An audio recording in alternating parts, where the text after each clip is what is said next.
نحمده ونصلي على رسوله الكريم اما بعد فاعوذ باللہ من الشیطان الرجیم بسم اللہ الرحمن الرحیم۔ آج ہم اسلام کے پہلے خلیفہ غار یار اور غار مزار حضرت ابو بکر صدیق رضی اللہ تعالیٰ عنہ کا ذکر خیر کریں گے۔ اللہ پاک سے دعا ہے کہ یا اللہ ان کی سیرت کا صدقہ ہمیں بھی عطا فرما۔ حضرت ابو بکر صدیق رضی اللہ تعالیٰ عنہ حضور صلی اللہ تعالیٰ علیہ وسلم سے بے انتہا محبت کرتے تھے کہ حضور کے دل میں جو بات آ جایا کرتی تھی، حضرت ابو بکر صدیق کی خواہش ہوتی تھی کہ اس پر عمل کر لیں۔ ایک مرتبہ حضور صلی اللہ تعالیٰ علیہ وسلم نے ابھی فجر کی نماز ہی پڑھائی تھی اور تمام صحابہ بیٹھے ہوئے تھے کہ حضور صلی اللہ تعالیٰ علیہ وسلم نے سوال کیا، کیا کسی نے روزہ رکھا ہے؟ حضرت عمر فاروق رضی اللہ تعالیٰ عنہ وہ بھی وہاں موجود تھے۔ وہ سوچ ہی رہے تھے کہ میں نے روزے کی نیت کی تھی لیکن پھر روزہ نہیں رکھا۔ حضرت ابو بکر صدیق خاموش رہے، لیکن جب حضور نے دوسری دفعہ یہی سوال پوچھا تو حضرت ابو بکر صدیق نے کہا کہ یا رسول اللہ، روزے کی ترغیب آپ ہی نے دی ہے اور آپ ہی سوال کر رہے ہیں تو میں بتا دیتا ہوں کہ میں نے روزہ رکھا ہے۔ حضور صلی اللہ تعالیٰ علیہ وسلم نے اس کے فوراً بعد دوسرا سوال کیا، کیا کسی نے تیمار داری کوئی کر کے آیا ہے؟ حضرت عمر فاروق رضی اللہ تعالیٰ عنہ فوراً ہی بول پڑے، یا رسول اللہ، ابھی تو فجر کی نماز ہوئی ہے، ابھی تو فجر کی جماعت ہی ہم نے پڑھی ہے، تو اب تیمارداری بھی کر لیں گے۔ حضور صلی اللہ تعالیٰ علیہ وسلم نے مسکرایا اور پھر واپس یہی سوال پوچھا تو حضرت ابو بکر صدیق رضی اللہ تعالیٰ عنہ نے جواب دیا کہ یا رسول اللہ، میرے قریبی دوست عبد الرحمن بن عوف بیمار ہیں، مجھے اندازہ اس بات کا ہے کہ وہ تہجد میں اٹھ جایا کرتے ہیں، تو میں نماز فجر سے پہلے ہی ان کی تیمارداری کر کے آیا ہوں۔ پھر حضور صلی اللہ تعالیٰ علیہ وسلم نے تیسرا سوال کیا، کیا کوئی مسکین کو کھانا کھلا کے آیا ہے؟ حضرت عمر فاروق رضی اللہ تعالیٰ عنہ سوچ رہے تھے کہ نماز فجر سے پہلے مسکین کو کھانا کھلا کے، تو وہ آنکھیں اٹھا کے حضرت ابو بکر صدیق رضی اللہ تعالیٰ عنہ کی طرف دیکھ رہے تھے کہ جانتے تھے کہ جواب یہیں سے آنا ہے۔ حضرت ابو بکر صدیق رضی اللہ تعالیٰ عنہ نے جواب دیا کہ یا رسول اللہ، میرا بیٹا نماز فجر سے پہلے ہی اٹھ گیا تھا اور بھوک لگ رہی تھی اس سے، تو اس نے اپنی والدہ کو روٹی بنانے کو کہا تو اس کی والدہ نے 2 روٹیاں بنائیں۔ ایک روٹی میرے بیٹے نے کھا لی اور میں نے سنتیں پڑھ کے جب دروازہ اپنے گھر کا کھولا تو باہر ایک مسکین کھڑا تھا اور اس نے کہا کہ اے ابو بکر صدیق، تمہارے گھر کا دروازہ سب سے پہلے کھلا ہے، میں مسکین ہوں، میری مدد کرو۔ تو میں نے اپنے بیٹے سے روٹی لے کے اس مسکین کو دے دی۔ حضرت ابو بکر صدیق کی زندگی ویسے ہی گزر رہی تھی، ویسے ہی پوری زندگی گزری جیسے حضور صلی اللہ تعالیٰ علیہ وسلم چاہتے تھے۔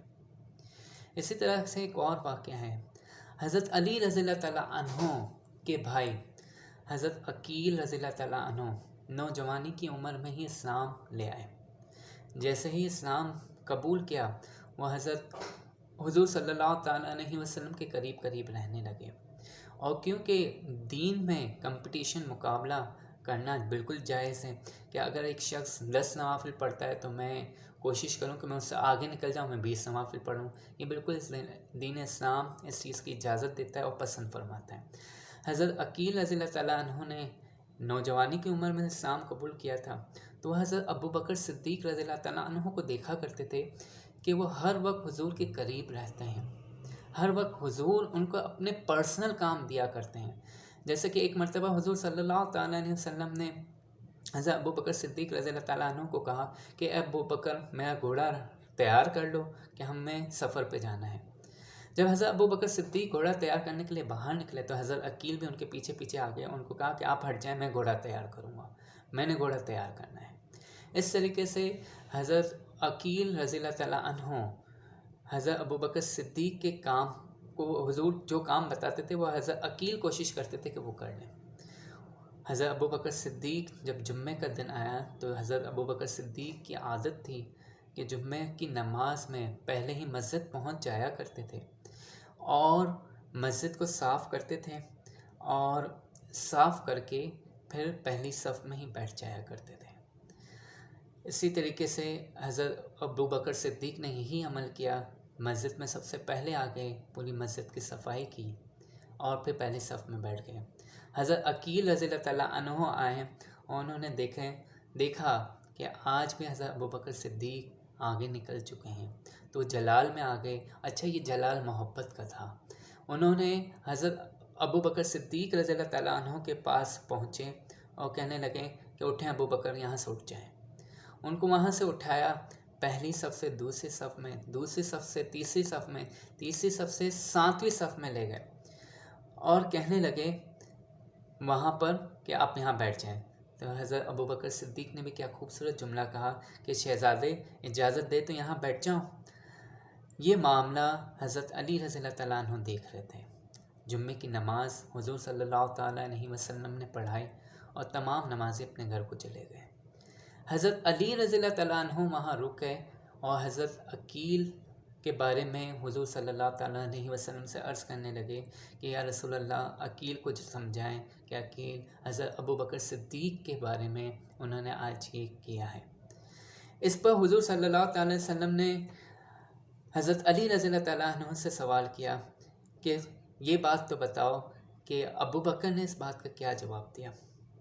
تو حضرت علی رضی اللہ تعالیٰ عنہ نے بھی تاریخی جملے بولے کہ محبوبہ ابوبکر جیسا درد کہاں سے لائے. ابوبکر صدیق رضی اللہ تعالیٰ عنہ نے صرف یہ کہا تو خون رسول ہے کہ تیری نسل پاک میں ہے بچہ بچہ نور کا. یعنی حضرت ابوبکر صدیق نے شاید اسی طرح کے لفظ بولے ہوں گے کہ تو خون رسول ہے کہ تیری نسل پاک میں ہے بچہ بچہ نور کا. ٹھیک ہے. تو جب حضور صلی اللہ تعالی وسلم نے حضرت ابوبکر صدیق اور حضرت عقیل رضی اللہ تعالیٰ عنہ جو کہ حضرت علی رضی اللہ تعالیٰ عنہ کے بھائی ہیں، ان دونوں کو بلایا اور حضرت ابوبکر صدیق سے حضور صلی اللہ تعالیٰ علیہ وسلم نے پوچھا کہ اے ابوبکر آج جمعے کی نماز سے پہلے کیا ہوا. حضرت ابوبکر صدیق کہتے ہیں یا رسول اللہ کچھ نہ ہوا، کچھ بھی نہیں ہوا. صحیح ہے. تو حضور صلی اللہ تعالیٰ وسلم کہتے ہیں کہ اے ابوبکر تم بتاؤ کہ کیا ہوا. حضرت ابوبکر صدیق نے گویا اس طریقے سے جواب دیا ہوگا وہ نسل رسول کا شہزادہ ہے نا، اس نے ابوبکر کا 7ویں صف میں بیٹھنا پسند کیا تو ابوبکر اس پہ راضی ہے. وہ خاندان رسول ہے اور میں خادم ہوں. حضور صلی اللہ تعالی وسلم نے حضرت عقیل رضی اللہ تعالیٰ عنہ سے بڑے پیار سے کہا کہ اے عقیل بیٹے، تم جانتے ہو کہ ابوبکر کون ہے. ابوبکر وہ ہے جو میری تنہائیوں کا ساتھی ہے، جو میری تنہائیوں کا دوست ہے. جب مکہ میں سب میرے دشمن ہو گئے تھے ابوبکر ہی میرے ساتھی تھے.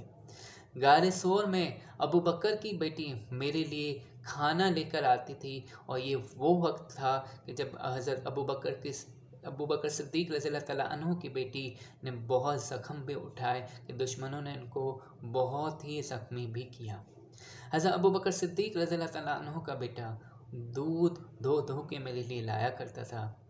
یہ مسجد جس میں ہم بیٹھے ہیں یہ بھی ابوبکر صدیق رضی اللہ تعالیٰ عنہ کی خریدی ہوئی ہے.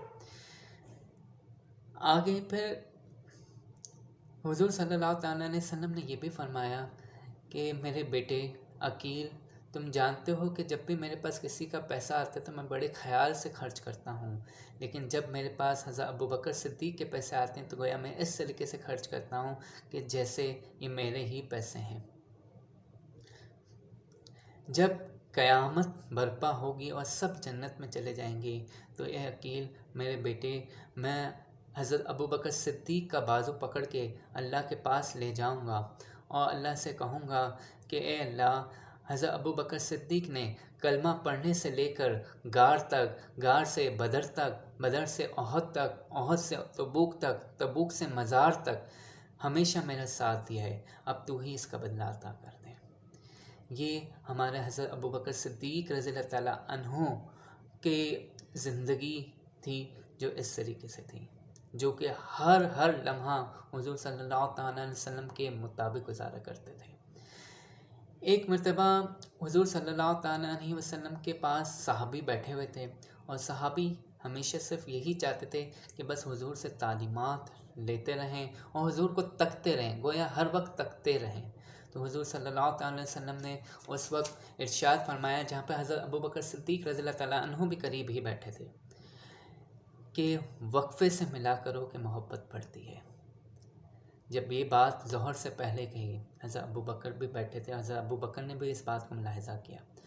حضرت ابو بکر نے ظہر کی نماز پڑھی اور چلے گئے۔ پھر حضرت ابو بکر عصر کی نماز کے لیے بھی آئے، نماز پڑھی اور چلے گئے۔ پھر مغرب کی نماز پڑھنے کے لیے بھی آئے، نماز پڑھی اور چلے گئے۔ حضور صلی اللہ تعالیٰ علیہ وسلم نے حضرت انس بن مالک سے پوچھا کہ اے انس، کیا ابو بکر آئے تھے؟ جبکہ حضور صلی اللہ تعالیٰ وسلم نے دیکھا تھا کہ ظہر، عصر، مغرب میں حضرت ابو بکر آئے تھے۔ تو انس بن مالک نے کہا کہ یا رسول اللہ بالکل آئے تھے نماز پڑھنے۔ تو کہا وہ تو نماز پڑھنے آئے تھے نا، میرے پاس تو نہ آئے۔ جب ظہر میں یہ بات پوچھی تو حضرت انس بن مالک نے سوچا کہ عصر میں آ جائیں گے تو ملاقات ہو جائے گی۔ جب عصر میں بھی ملاقات نہ ہوئی، حضور نے یہی بات پوچھی، اور جب مغرب میں بھی ملاقات نہ ہوئی، حضور نے یہی بات پوچھی، تو حضرت انس بن مالک دوڑتے ہوئے حضرت ابو بکر صدیق رضی اللہ تعالیٰ عنہ کے پاس پہنچے اور کہنے لگے کہ اے ابو بکر، کیا کرتے ہو کہ حضور تمہارا انتظار کرتے ہیں۔ تو حضور نے پوچھا کہ اے ابو بکر، آئے نہیں، میرے سے ملنے نہیں آئے۔ تو حضرت ابو بکر صدیق رضی اللہ تعالیٰ عنہ نے جواب دیا کہ اے رسول اللہ، آپ نے فرمایا تھا نا کہ وقفے سے ملا کرو کہ محبت بڑھتی ہے۔ حضور صلی اللہ تعالیٰ علیہ وسلم نے کہا تھا کہ اے ابو بکر، کہا تھا، بالکل کہا تھا، لیکن تم سے تو یہ بات نہ کہی تھی کہ تم قریب ہی رہا کرو، کہ کچھ لوگ ایسے ہوتے ہیں کہ جیسے مثل تعویذ ہوتے ہیں، کہ وہ قریب ہی رہیں تو اچھا لگتا ہے۔ کہ حضرت ابو بکر صدیق سے حضور صلی اللہ تعالیٰ علیہ وسلم اتنی زیادہ محبت کیا کرتے تھے۔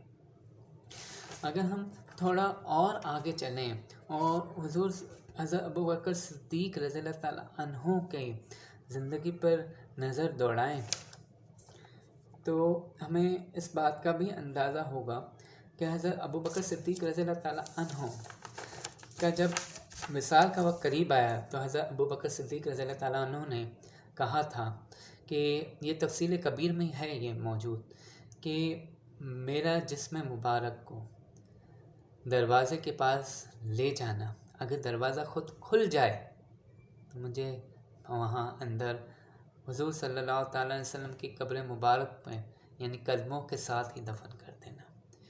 لیکن جب حضرت ابو بکر صدیق رضی اللہ تعالیٰ عنہ کو لے کر گئے تو صرف یہ دروازہ ہی نہ کھلا بلکہ اندر سے آواز بھی آئی کہ حبیب کو حبیب سے ملا دیا جائے۔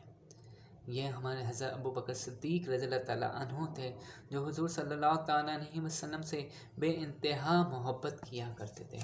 اللہ پاک سے دعا ہے کہ یا اللہ ہمیں بھی حضرت ابو بکر صدیق رضی اللہ تعالیٰ عنہ کی سیرت کا صدقہ عطا فرما کہ ہم بھی اس طرح کے اخلاق والے بن جائیں، اس طرح سے حضور سے محبت کرنے والے بن جائیں کہ ہاں حضرت ابو بکر صدیق کے قدموں کا صدقہ بھی عطا ہو جائے، ان کے قدموں کی دھول کا صدقہ بھی عطا ہو جائے تو ہم بھی اپنی دنیا آخرت میں کامیاب ہو جائیں گے۔